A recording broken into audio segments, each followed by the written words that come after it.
go. Slow. Nag-ride out pala ako 4:45 AM. Pupunta tayo ng Tarlac City. Dadalawin ko yung tsahin ko doon. May San Sebastian. Lapit sa SM. Tarlac City. Approximately mga nasa ano yun 224. Sabagay may kita nyo mamaya yung ano Strava kung gaano kalayo tinakbo ko.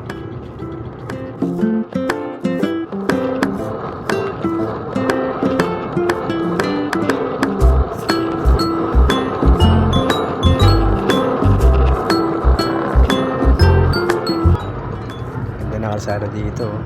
Smooth na smooth yan. Kahit nakapikit ka hindi ka malulubak. Smooth na. Yung pabalik, ginagawa na rin sa may Philippine Arena. Kaya matraffic doon pag uwi. Sige, ginto na lang medyo wala na ako.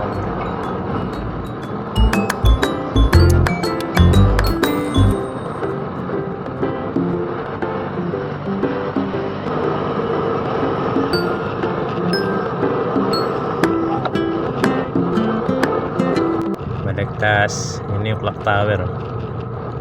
May palengke na tayo. Ganda na ng kalsada dito.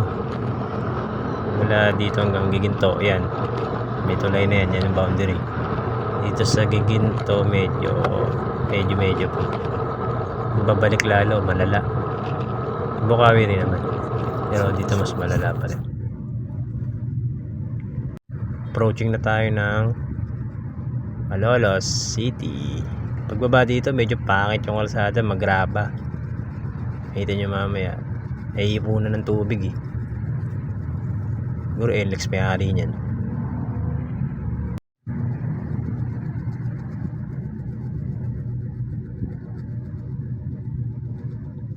Yan yung banda dyan. Ayan ay ipunan ng tubig oh. Tapos dyan medyo yan yung kalsada na medyo graba-graba yan. Ito na, Malolos City na pala.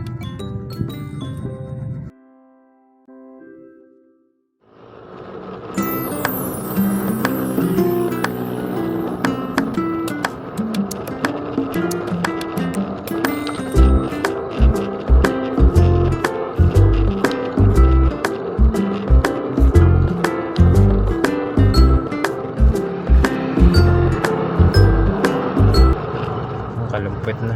Ito na may palengke. Ang ganda sana sa Chesmont eh. Dibdib. Kaso, ang hirap humingi. May heart rate sensor na ako, tapos may Chesmont. Bigat pa. Kaya nilagay ko na lang sa handlebar mount.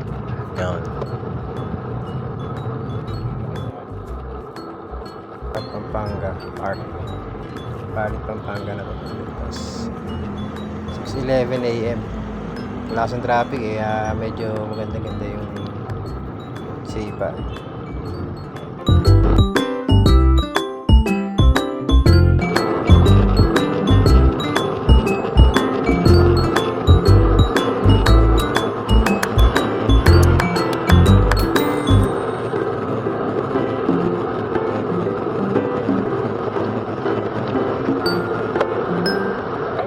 Ito yung tulay na to, mamaya lintik ang traffic dito.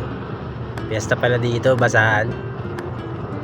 Kaya pag uwi ko, inabot yata ako ng isang oras dito. Walang galawan talaga. Binuhat ko na nga yung bike ko eh. Grabe.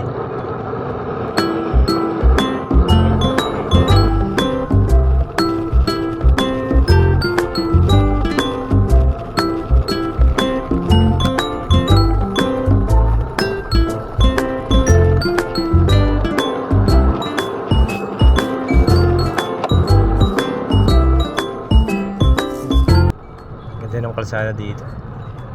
Tomas Batangas, hindi, Pampanga. Smooth na smooth. Dati nabutan ko pa to mga 2 years ago eh. Ginagawa pa one side. Ganda na ito. Alam ko yata binaba ito pero hindi ko alam sa ngayon. Ganda, smooth na smooth to. Si Kuya, shout out kay Kuya. Yung ka naman dyan.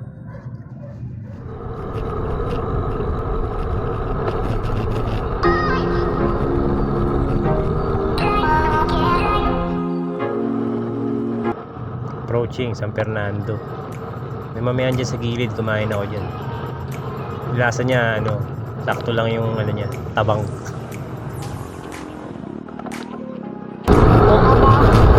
Toto ka lang, malakas sa hangin. Toto ka lang. Ha? Toto ka lang, malakas sa hangin. Dito may nakasama na ako. Wala arko. San Fernando hanggang Bambay. May nakasama akong bata dito. Hindi daw niya alam papuntang Bambay. Kaya dinamayan ko siya hanggang Bambay.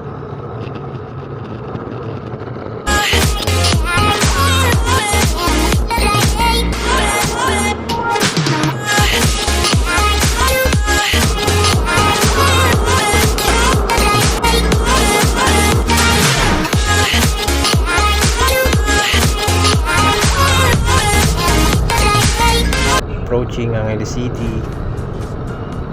Edwin talaga. Grabe, hanggang Bamba na to.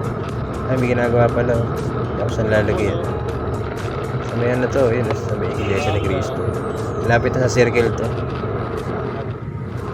Angeles City, mga maraming bar. Lera yun.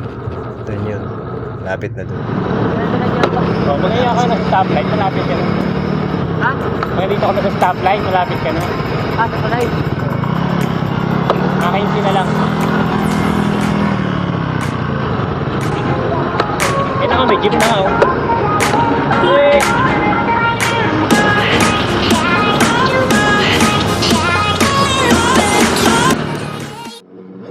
Ay, mga 30 pa. Sa Bamban? Matulay.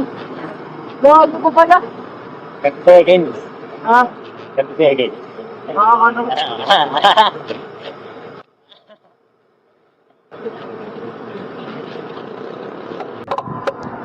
May bata na sumabay sa akin sa ano, right mula arko ng San Fernando nandito sa tulay ng Bamban. Ako naman pacing lang. Edwin di. Parang 10 kilometers. Tarlac City. Ayun, nasa tulay na kami. Burang na dyan. Ganyan na siya.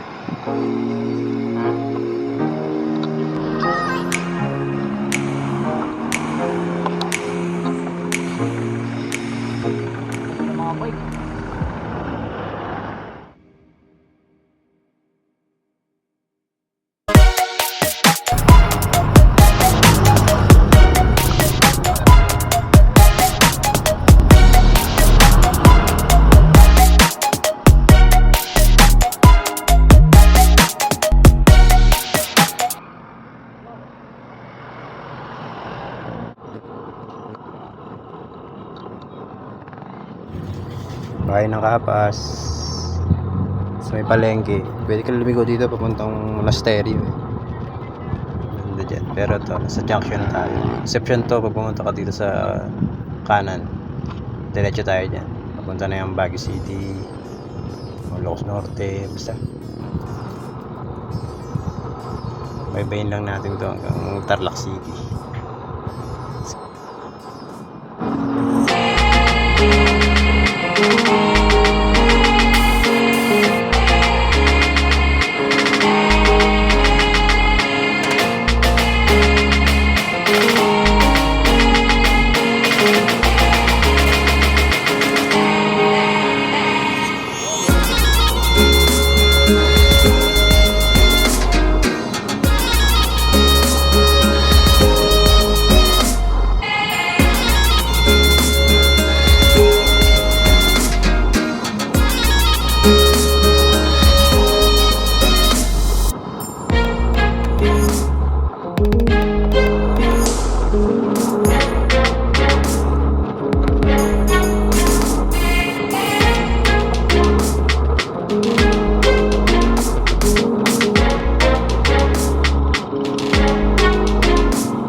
Ayun, sa wakas Tarlac City na pagkatapos ng napakahabang Kapas. Kaunting-kaunti na lang, mga 6 kilometers na lang to papunta dun sa pupuntahan ko.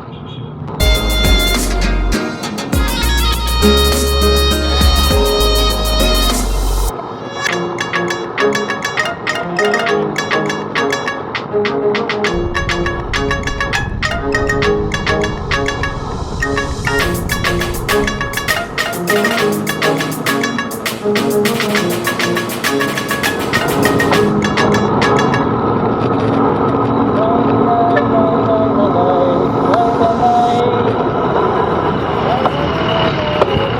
Visita na tayo. Yan yung crossing, oh. Stoplight. Yan, sobrang lapit ko na talaga sa SM nito.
Tarlac City na. Ayan na, wala. SM Tarlac na. Lapit na tayo sa aking pupuntahan. Pupunta tayo sa mga loob-looban dito.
Narating siguro ako dito mga 9:30. Ganun. 9:30 pero mainit na yan. Sikat na sikat na yung araw.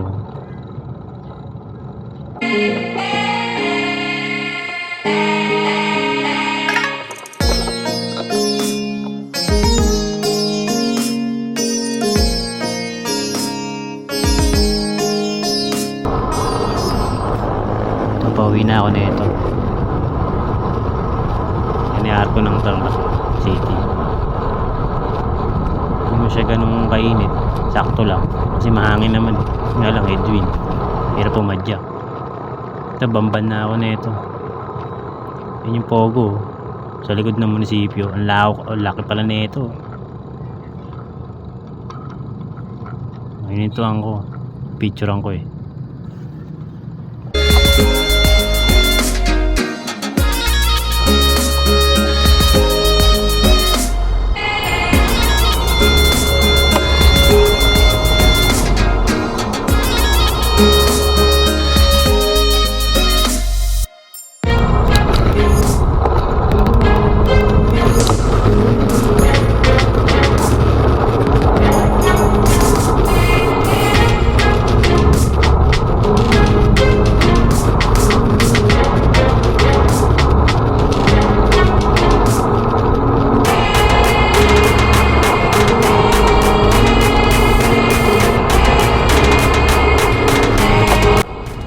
Ito, nakalabas na ako ng Bamban. Pabalakat na to. Ngayon dilim oh.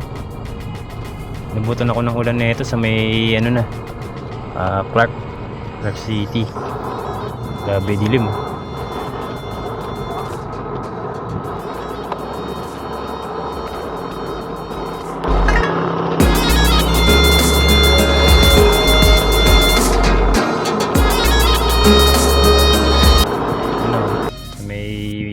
City na Clark.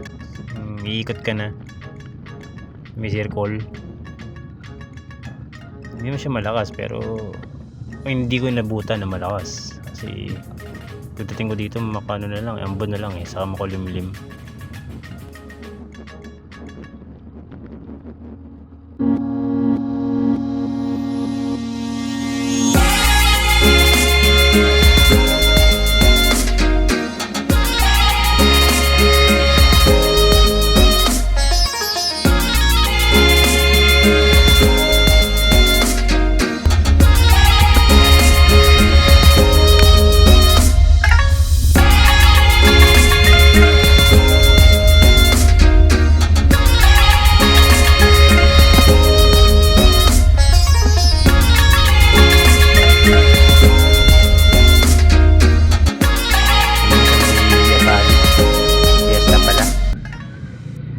Kaya pala sobrang traffic hanggang palengke to. Grabe, inaabot ko dito 1 oras yata. Grabe, kala mo maluwag na. Naku, paglagpas mo na tulay mas malala pa.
Inabot na ng lobat yung cam ko. Bale sa Bukawi nabutan din ako ng malakas na ulan. Sobrang lakas talaga. Naka 223 kilometers tayo. Balikan yan.